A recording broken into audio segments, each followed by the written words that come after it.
Hello, everyone, and welcome to the Spurs Up Show, the best Gamecocks podcast on the internet. Today is Wednesday, January the 20th, 2021. On today's show, another frustrating night for Gamecocks basketball. I break down South Carolina's 81-70 loss to Missouri. Just what went wrong for Frank Martin, the Gamecocks, as South Carolina now falls to 1-2 in SEC play. Also, I'll talk about Shane Beamer, his coaching assistants available to the media on Tuesday afternoon. I'll break down everything guys like Jimmy Lindsey, Luke Day, Torrian Gray, and of course, Shane Beamer had to say to the media on Tuesday. Also, news and notes to get into, including the SEC baseball schedule being released, Ryan Hilinski announcing his transfer destination, more stuff with football, much we got a packed show here on Wednesday, guys, so sit back, relax, enjoy. It's all brought to you by our friends over at Upstate Movers Group. Guys, Upstate Movers Group, superior moving service. They bring care and attention other companies can't offer because they're just too busy maintaining trucks and profiting off of them instead of focusing on service. Guys, service is what separates Upstate Movers Group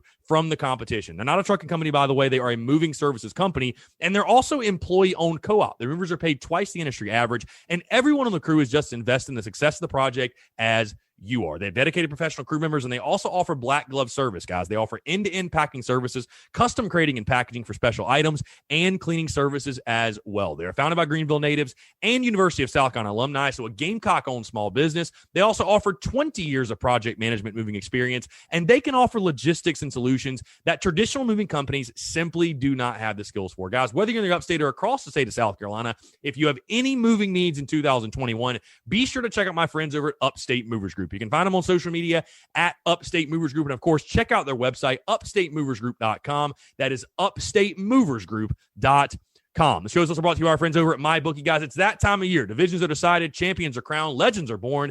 It's time for the NFL playoffs. Guys, you've watched all year long as your team rose to the top, fell to the bottom, whatever it may be. But now it's your turn to win big. And guys, you've heard the name just about everywhere. MyBookie, they're the industry's leading online sportsbook and casino. And it's not hard to understand why. With thousands of lines to bet on all your favorite sports, NFL, NBA, college ball, check, and check. Hey, MMA and soccer, they've got that covered too. All the latest odds, period, over at MyBookie. Guys, you can take advantage of MyBookie's prop builder and live in-game betting, where every single run, throw, and touchdown is another chance for you to put cash in your pocket. Guys, visit their mobile-friendly website and get your deposit matched halfway up to $1,000 just by using the promo code Gamecocks. That's promo code Gamecocks when you make your first deposit. And guys, the best part is this: they make it simple with a variety of ways to deposit instantly, including credit card, bank transfer, Bitcoin, and more. Whether you're at home or on the go on your laptop or your phone, it's never too late to make your New Year's resolution a resolution to get paid, bet, win, and get paid at MyBookie. Let's get it.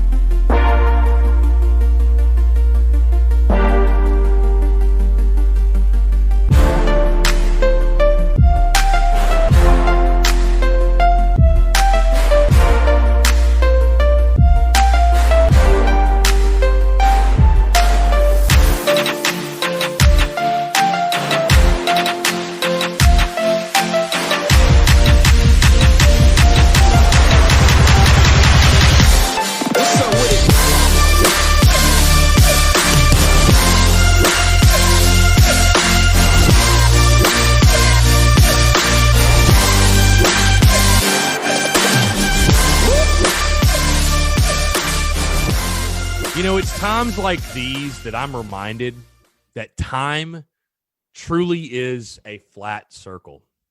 And what I mean by that is here we are sitting here yet again. I feel like this is deja vu from last season, talking about yet another disappointing Gamecocks men's basketball performance. Hello, everyone. I'm Chris Phillips, host of the Spurs Up Show. As always, appreciate you guys tuning in. Happy Wednesday. Got a lot to get into here. Let's go ahead and dive right into it. South Carolina men's basketball falling to Missouri 81-70 in Como. And it's not even really the fact that South Carolina lost, because you came in this game as a 6-point underdog. And you know what? First things first, tip the cap to Mizzou. Tip the cap to the Tigers. They were much better than I think I gave them credit for. They moved to 9-2, 3-2 in the conference, have one of the better centers in the league. Jeremiah Tillman is a real big-time ball player. He finished with 19 points. It's not the fact that you lost the game, though. It's just how it went down. It's the way that it happened. South Carolina led for an entire 0 minutes of this basketball game. Zero minutes. And what's really frustrating about basketball season this year specifically is I'm torn because there's a part of me that wants to be critical and wants to dive in on these guys and go in on Frank Martin and go in on these guys that didn't play very well. But there's another part of me that's like, dude, what's the point? Like, we're not playing with a full deck. And I hate using COVID as an excuse because everyone is dealing with COVID. Everyone's dealing with it. But the reality is that South Carolina has been hit much harder than a lot of other teams with this coronavirus stuff.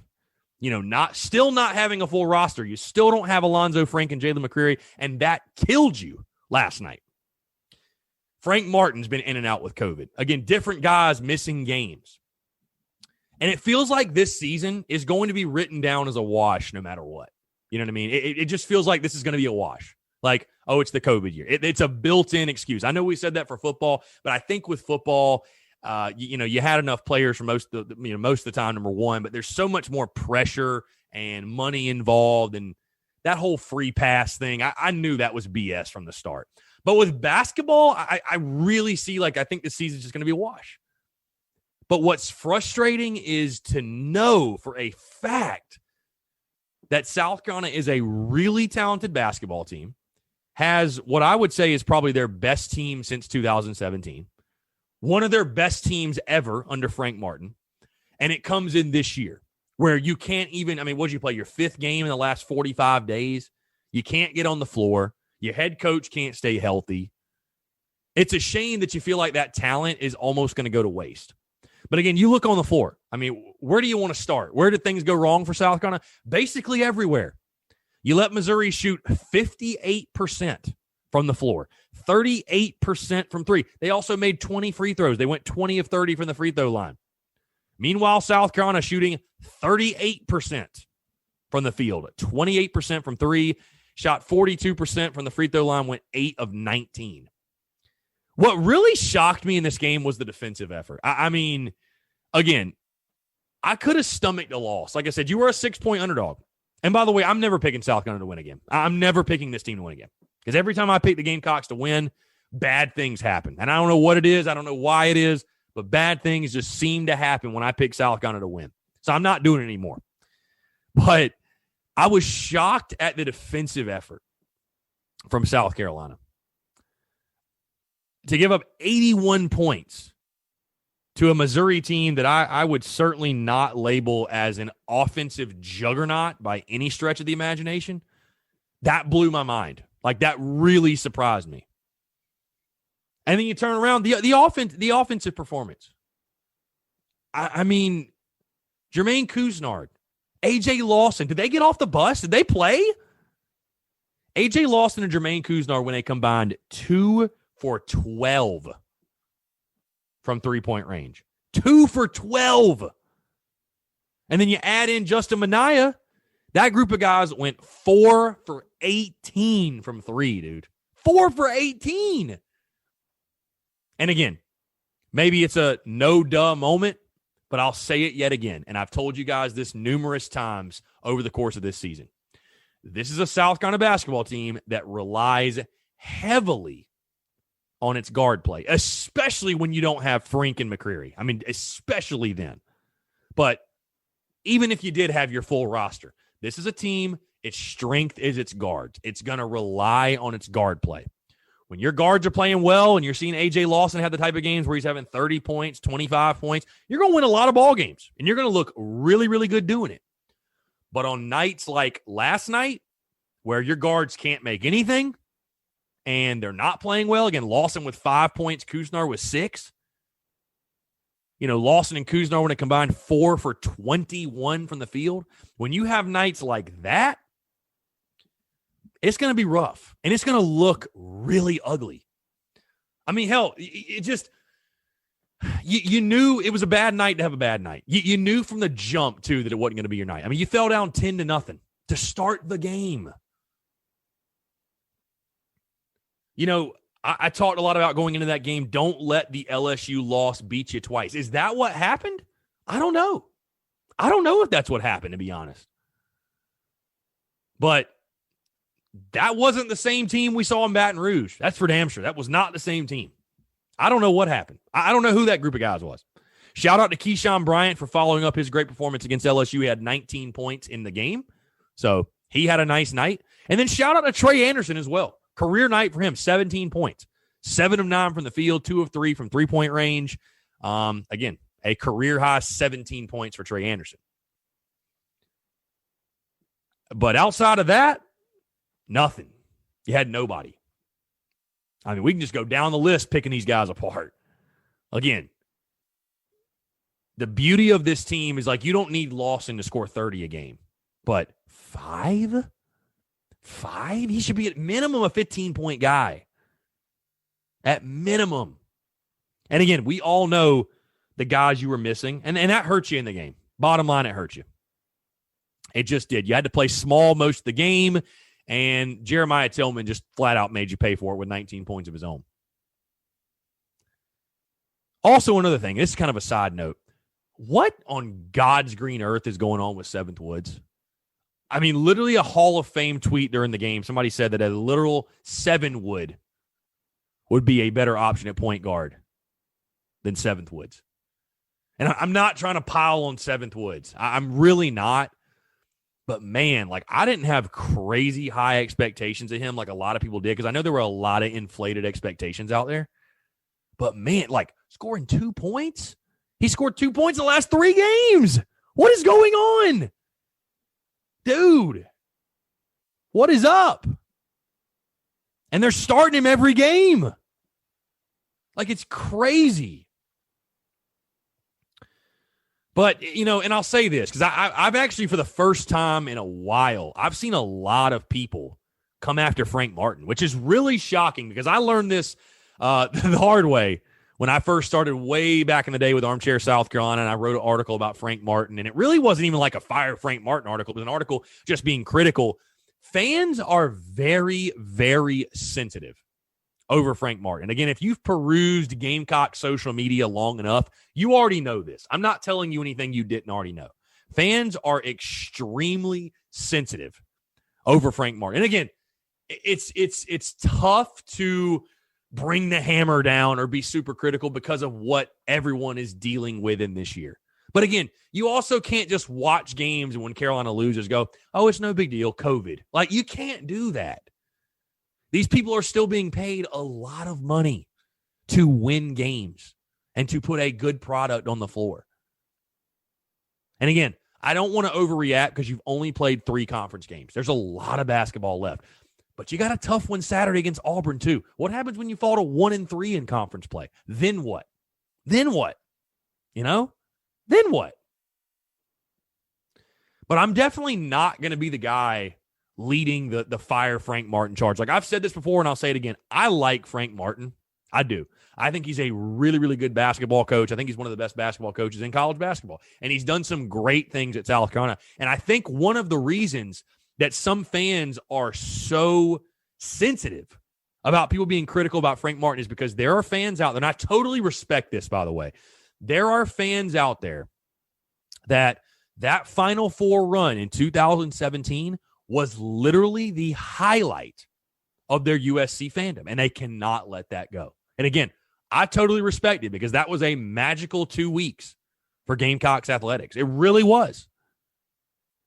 But, and again, this is not me saying, oh, we need to fire Frank Martin, whatever. But, man, it gets so old seeing the same thing over and over and over again. It's just like year after year after year.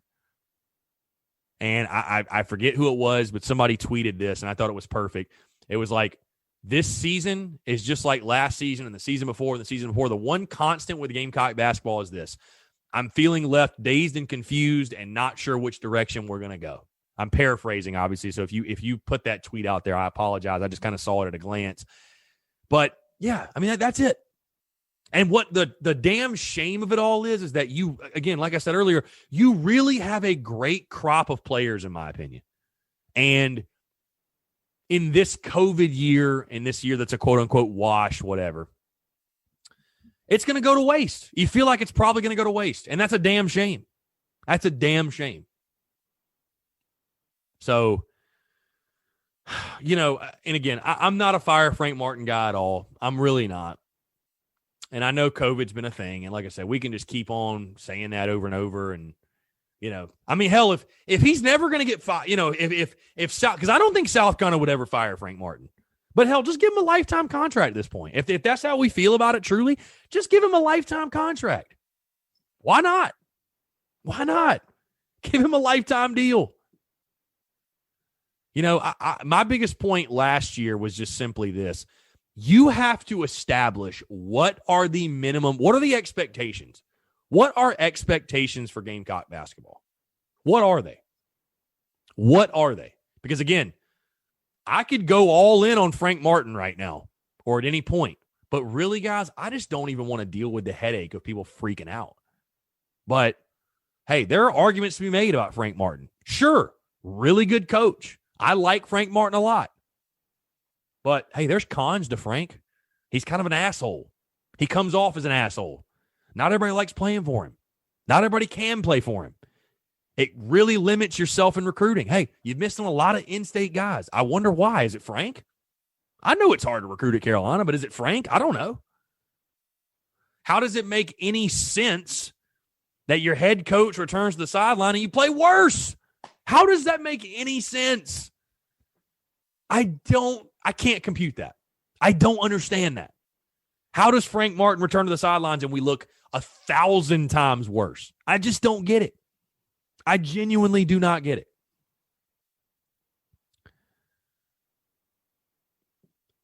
I don't know, man. There's other things with Frank too. Hey, outside of a 2-week run in March of 2017, what has this program really done? I feel like, you know what it is? I feel like fans' expectations of South Carolina basketball are so painfully low. They're like so painfully low. So low. Like, it's almost like fans don't think we shouldn't have a good basketball program for whatever reason. Like, why can't South Carolina have a legit program in basketball? What do we not have? What do we not offer? Forget tradition. We don't offer that in football either. But a lot of y'all think we should be winning 10 games a year. Like, but what reason is there that South Carolina basketball shouldn't be a good program? Because, I think we have great facilities. We obviously have a fantastic campus. We got a great fan base. They'll show up when you're winning. Dawn Staley's proven that. We got a great fan base. You can get to the league from South Carolina. Hey, if you ball out in the SEC, you're going to get to the league. Because there are other schools that, you can keep telling me that, we've never won and we're just simply not a basketball school and it's just hard to win at Carolina. And again, all those things can be true. But, bro, you think Alabama's a basketball school? A team like Georgia, who just got the number 1 draft pick or sent off the number 1 draft pick in the NBA? There are teams that are not like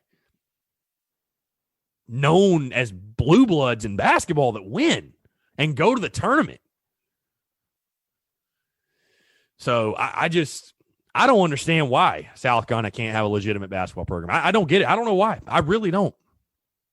I don't know why. And, a lot of people get upset in the preseason when South Carolina's picked to finish 8th in the SEC, 6th, 10th, whatever.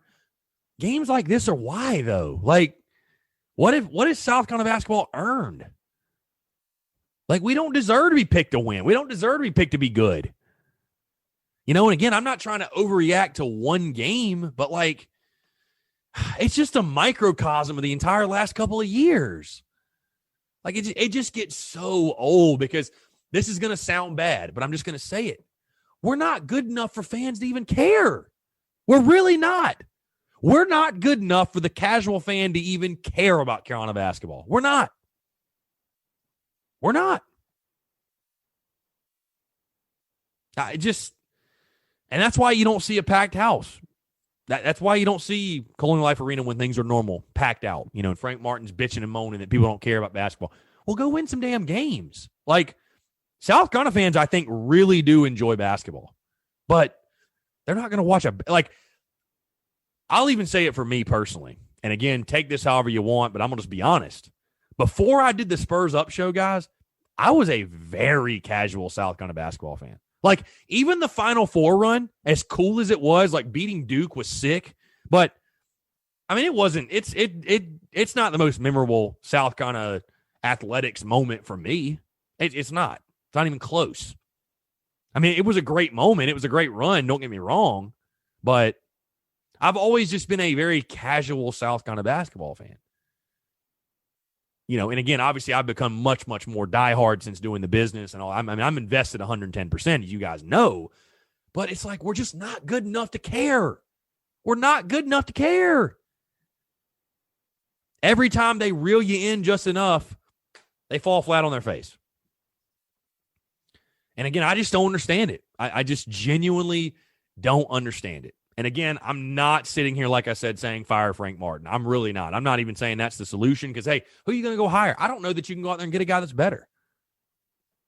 But you don't keep yourself in a toxic relationship with a girl because you're not sure if you can find somebody hotter or that's cooler than her or better than her.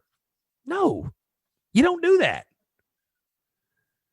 And again, I'm not saying fire Frank Martin. The fact that I have to repeat that over and over should show you guys I know how sensitive Gamecock fans are about this. I get it. So I want to make sure I'm making myself very, very clear. And that I'm not saying to fire Frank Martin. But I said it before the season. I'll say it again. I don't give a damn the COVID situation, the excuses. You can say whatever you want. If you don't make the postseason this year, some shit's got to change. Bottom line, some shit has got to change. Because, like, I mean, it should be a criminal offense to not make the postseason with this group of players. It really should. It should be a damn,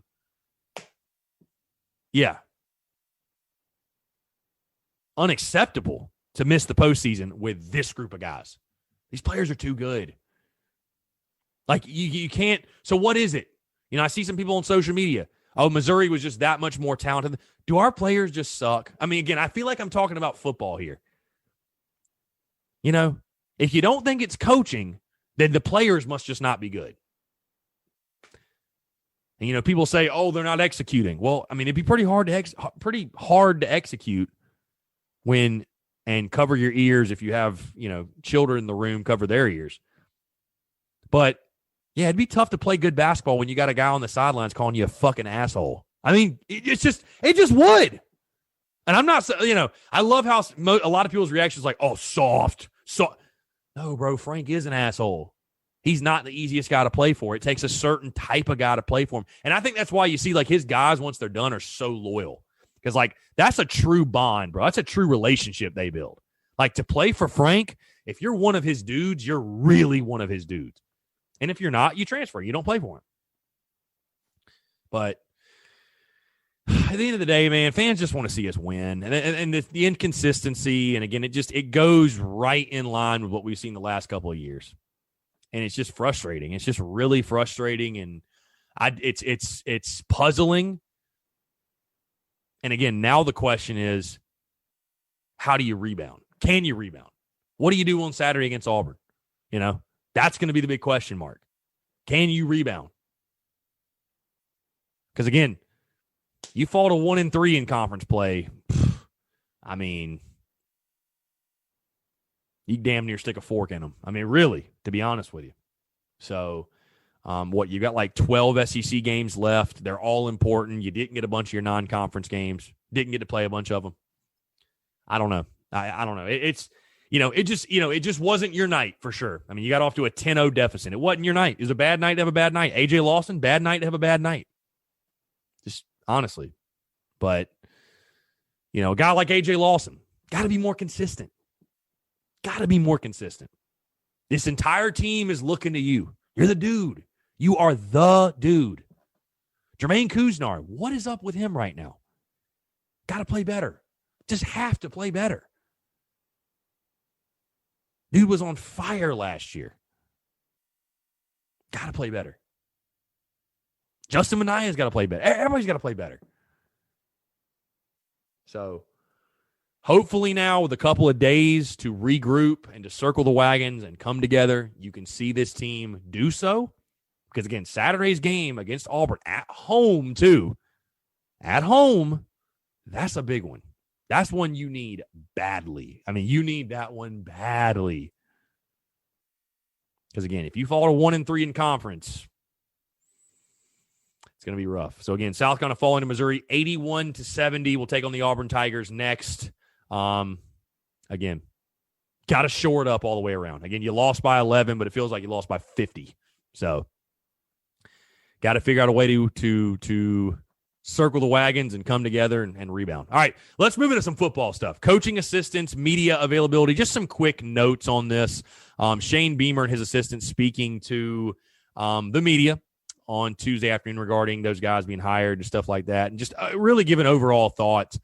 I was really happy and impressed what I heard from all the guys. Again, it was Jimmy Lindsey, Torrian Gray, and Luke Day, and I think Luke Day probably the one that stole the show. I don't want to put too much stock into what is said in pressers because, I mean, if you can't kill the presser, I don't think you can be a coach. You know what I mean? And I will say that every time you listen to Shane Beamer talk, it is intoxicating. It feels great. It's such a nice change of pace and a breath of fresh air for this South Carolina program. But, I don't want to sit here and say, oh, my God, what Luke Day said, this one sentence he said he's going to be the best strength coach ever. Or what Torrian Gray said he's going to be the best defensive backs coach ever. I don't want to say that. But, again, the common theme falls around this. You have guys at Carolina that want to be here. Flat out bottom line. You got guys that want to be here, especially when you hear a guy like Luke Day talking about how excited he was and, like, this was a dream come true for him. And, you heard Shane Beamer reference it again. We want to recognize the guys that stayed here. And, that's what it's all about. That's what it's all about. Now, when you get going in spring ball and we get into fall and we start playing games, we buckle the chin straps and we go, all that stuff in these pressers is it don't really matter. You know what I mean? What happens on field is what you're judged by. They all know it. It's a results-oriented business. But I feel really comfortable and confident in this staff. And I love, you can already feel it. Like, the vibes for Carolina football right now are very high. The morale of the fan base right now, very, very high. And I love the way even these assistant coaches are interacting with people on social media, the way Beamer is doing that. And again, the way these guys talk about the program and the what's important to them about being at South Carolina and knowing how special a place it is. Again, it all comes back to what Shane Beamer said in his introductory presser. Bottom line. So, really excited for the staff. Again, I like Torrian Gray a lot as defensive backs coach. I like Jimmy Lindsey in that D-line role. And then again, Luke Day, I thought really stole the show with some of his comments. A really funny dude. Really interesting guy for sure, but a really funny guy. And I think South Carolina's in a good place. Now, obviously, we're just waiting on the offensive line coach, and a lot of you have asked for grades. Yes, I am going to grade the assistants that were hired as well as the entire staff. I'm literally just waiting on the offensive line coach to be hired. So, literally just waiting on that news to drop. And it's funny. I feel like I should check Twitter to see if Shane Beamer has all of a sudden out of nowhere, drop some news or whatever, but he hasn't. So that's the good news. But yeah, so feel good about all the guys. Again, you don't want to put too much stock in press conferences or anything like that. But no, you got to feel good about the guys Beamer's brought in. They all want to be here. They all value being Gamecocks. And I think, again, I just go back to that conversation I had with Perry Orr. You can do so much more with so much less when you have a bunch of people that truly believe in the culture, believe in what you're doing, believe in what you're building. You can get so much more out of that when you have people that truly want to be there and that truly buy in and believe in what you're doing. And I think that's what South Carolina has right now. So really good stuff. All right, let's move into news and notes, and then we'll wrap this thing up. The SEC baseball schedule was released on Tuesday afternoon, and boy, oh boy, is it a good one. Let's go down the list here of this schedule.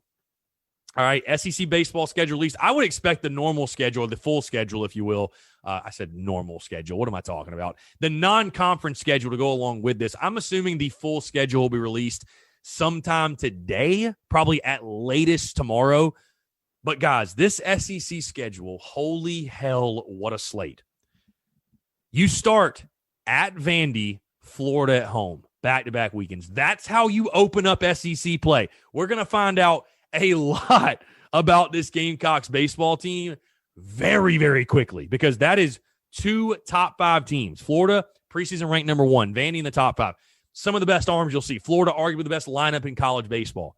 You're going to find out very quickly what type of team you have. But again, they're at Vandy, home to Florida, at Georgia, home to Mizzou, at LSU, home to Arkansas, at Ole Miss, home to Mississippi State, at Kentucky, and then home to Tennessee. So the good news, and I mean, I really can't even say what I was about to say because I was going to say, well, the good news is the back end of the schedule lightens up. I mean, dude, every weekend in the SEC is tough. But of note from that SEC schedule, at Vandy and Florida at home, and then at Georgia, those first 3 series, dude, if you can win 2 of 3, you have made – this is a big-time ball club. I mean, really it is. Because, again, Vandy and Florida, I mean, your number one priority at Vandy, and I really don't want to have this mindset as a Gamecock baseball fan because I think it's Gamecocks baseball. You should expect to win every series you play in. That should just be the expectation. But, man, like, just make sure you don't get swept in Nashville. I mean, really, though, with that pitching staff, the type of arms they have, just make sure you don't get swept. Again, Florida at home for the first SEC series of the season. That'll be a lot of fun. Going to Georgia for Foley Field. That road trip to LSU, which is one that I think I might actually try to make because my sister lives in Baton Rouge, and I think that would be an awesome time to go visit Alex Box again.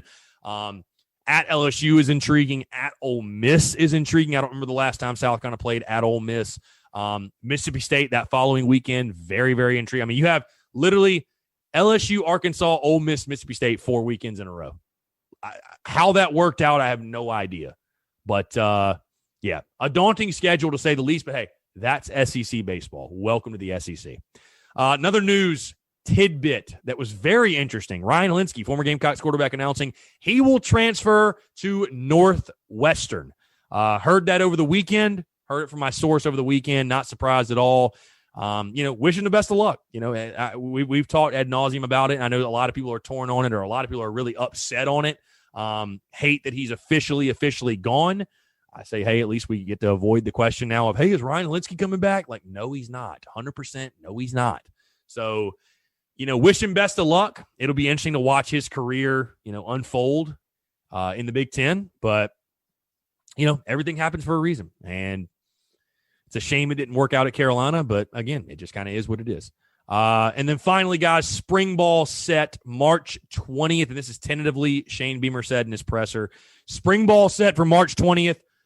April 24th, the spring game. So thank you, Shane Beamer, for not making the spring game on Masters weekend. We really appreciate that as golf fans. But, March 20th to start a spring ball, and then April 24th, the spring game. Fingers crossed that we'll actually get fans in Williams-Brice Stadium. So, guys, again, that's going to wrap it up. Appreciate you all tuning in. Again, hope you all have a fantastic Wednesday, fantastic hump day. Quick note, the Daily Crow all week, noon to 1, podcast all week. Also, tomorrow we will be doing the next edition of the position unit previews, talking about the Gamecocks relievers heading into 2021 baseball season. But guys, other than that, appreciate you all tuning in. Have a great rest of your day. We'll talk to you tomorrow. Thanks so much.